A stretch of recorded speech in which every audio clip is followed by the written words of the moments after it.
Arestado ang isang lalaki sa Quezon City matapos pagbantaan umano ang isang babae na ipapakalat ang masisela nilang video kapag hindi nakipagkita ulit sa kanya.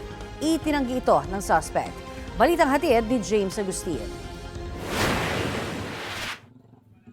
Walang kawalan 36 anyos na lalaki sa ikinasang entrapment operation ng pulisya sa barangay Talipapa, Quezon City. Ang sospek inireklamo matapos manong pagbantaan ang 22 anyos na babae na ipapakalat ang maselang video kapag hindi nakipagkita.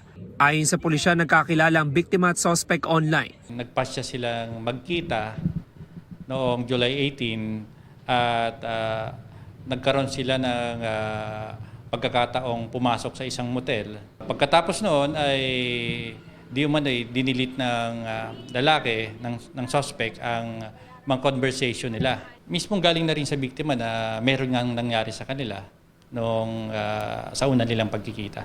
Matapos daw mahigit isang linggo, muling nakatanggap ng mensahe ang babae na may kasamang pagbabanta. Base po sa biktima ay mayroon daw kuhang maselang video itong lalaki sa kanilang pagkikita at nagdemand itong lalaki na muli silang magkita at pinipilit na may mangyari ulit sa kanila.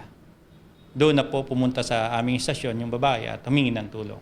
Nakuha sa sospek ang dalawang cellphone na bahagi ng isinasagawang imbestigasyon ng pulisya.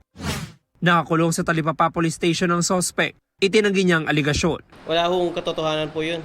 Wala pong video. Wala po kong sinaktan, wala po kong ginawang mali.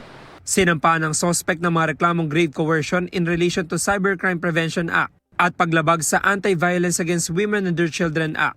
Huwag basta-basta makikipagkita sa mga taong nakikilala through online at kilalaning mabuti at huwag agad-agad magpapasya na makipagrelasyon o sumama kahit saan.